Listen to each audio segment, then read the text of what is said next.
Welcome back to NATCHAT Melbourne. We're here with Judy Green and Richard Norton, talking about headlines now and about how your passions in life, especially martial arts and beauty and the love of Melbourne, are bringing things potentially back to Melbourne.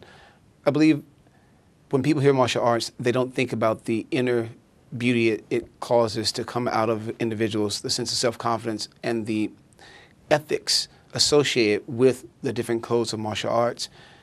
What are you looking forward to sharing with the public from your years in entertainment and martial arts study? Oh, look, martial arts has always been a product of the environment. I mean, that was how they developed in different countries. It was as a need on a battlefield or whatever. You know, you're responsible for what you're exposed to. When I started martial arts, there was real mystical connotations to martial arts. It had this Eastern kind of Zen aspect to it, at least, you know, for what I did, which was a Japanese-based arts, obviously different for Chinese. We did it for a whole different reason. The problem nowadays is, and I'll link this up, is that with mixed martial arts, MMA as it's called, UFC-style fighting, no rules matches, is the perception of a lot of the public is there's a lot of testosterone-laden, tattooed kind of dudes just getting in there wanting to do as much harm to another human being as possible. Now, is that much more an image thing, and how does that match up with the reality of what it takes to do something like that? It is, IQ, it is an image thing, and part of my job, or jobs of the, it's almost like the elders in martial arts, is to try and get back the message that you can have all of that and still have a holistic approach. You can deal with the spiritual, you know, you can deal with the mental, you can deal with the physical, you can unite all of that. You can have a code of ethics, you know, you can have a certain decorum, you know, that goes with the original idea of the martial arts. Now, let's not forget, martial arts was always about combatives, there's no doubt. But I used to look at the Japanese samurai, you know, when you look at stories of the Japanese samurai, they were masters with drawing the sword, they were masters with a sword that supposedly likened itself to killing. But they were also versed in, you know, chana-yu, which is a tea ceremony, ikebana, you know, flower arranging. In other words, for me, they had all-rounded aspects that made them gentlemen within the arts that they were involved in. And it is an art itself. No, it absolutely is an art. But let's not forget, though, even with MMA and the UFC and everything, I know a lot of these guys that are at the very top of their game. So many of them have an incredible traditional background in the arts. They do not conduct themselves the way you would see them role-playing, for instance, just before, during, and after a fight.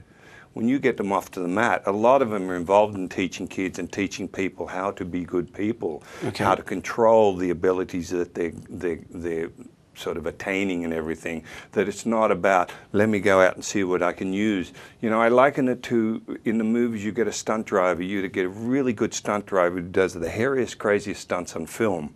They are the safest people you'll ever drive with, because they understand what they do for a profession has got nothing to do with how they conduct their normal daily lives, the risks involved.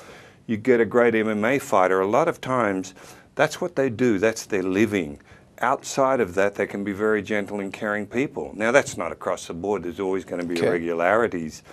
But it doesn't necessarily... So we're trying to, you know, the public's perception, though, is what they see for that hour-long or hour-and-a-half-long show. But it doesn't always have to be that. No, and it isn't always that. And part of the jobs of getting out and teaching martial arts is to show that there is, you know, the idea of bowing. You know, we shake hands in a Western society.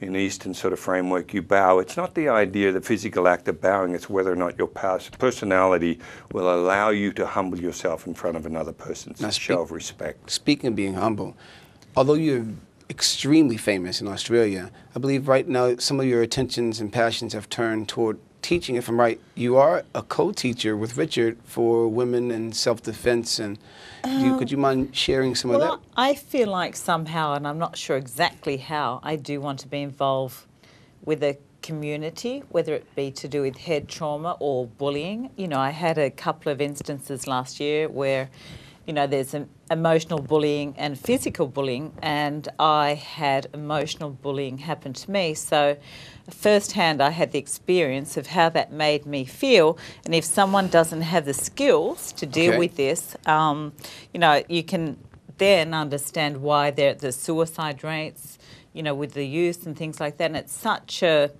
serious topic that can have very serious and damaging consequences. So, as I say, at the moment with Rich and I, we're actually doing it's sort of self-defense and. Well, you ran one, I think, recently in LA Yes. that helped women who either had been raped or were trying to learn how to situationally analyze. And in this case, Richard felt, which I do some kickboxing, but I'm not a martial artist, and, you know, I don't have contact to my head, but, you know, punch the mitts and a few other things, which is good for my coordination. But what Richard felt, that for these classes, we don't necessarily want women that are martial artists to do them.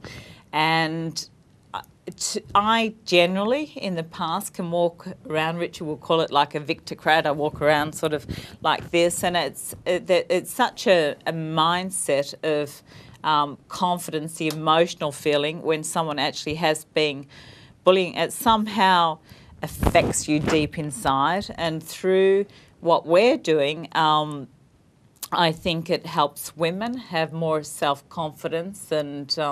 Do you think it could also potentially help children? Because I think martial arts also, with the whole testosterone image, it's often lost.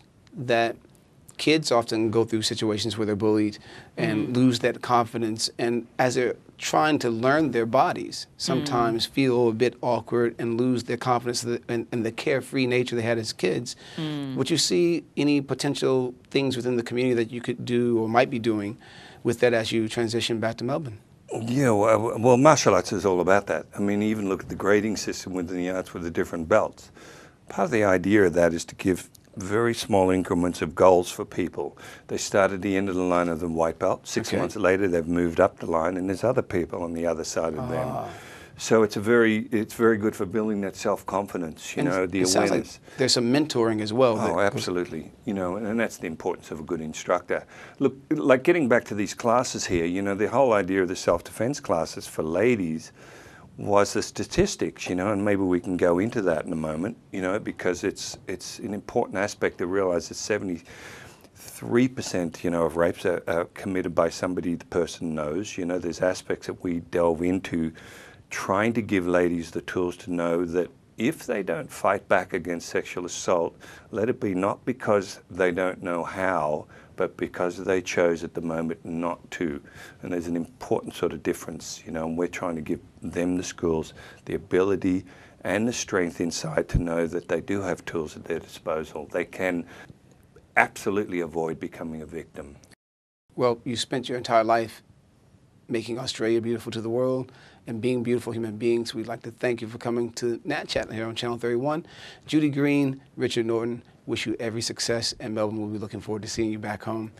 You can find us online by looking up NATCHAT in any search engine, and you can find us here on Channel 31. We look forward to seeing you again. I'm your host, Benjamin IQ Sanders. You've been watching NATCHAT.